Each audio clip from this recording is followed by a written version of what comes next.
187 family members family మొత్తానికి బండి పట్టుకొని అయితే వచ్చాను. మాకు ఇచ్చేయాలి కదా, చాలా రోజుల నుంచి మన దగ్గర ఉంచుకున్నాం. సో వచ్చేటప్పటికి హర్షగాడు అయితే చెస్ ఆడుతున్నాడు సీరియస్గా. సరే అయితే ఇంక బయలుదేరుతానంటే నాకు తోడొస్తానన్నాడు.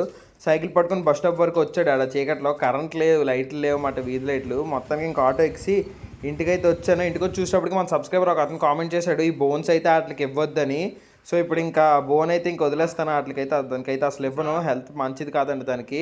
ఇంకా బోన్ ఇవ్వకుండా వాటర్ పెట్టాను, కొంచెం దాహం వేస్తుందని. ఇంకా నేను చదువుతున్నాను ల్యాప్టాప్లో, చూస్తే కనిపించలేదు ఎక్కడికి వెళ్ళిపోయింది అని ఎత్తితే ఈ లోపల వెనక్కి వెళ్ళిపోయి ఉంది. ఇంకా ఇలా బయటకు వచ్చి చూసేసరికి ఒక పావురం అయితే పడిపోయి ఉంది పాపం, వర్షంలో ఫుల్ తడిచిపోయి ఉంది.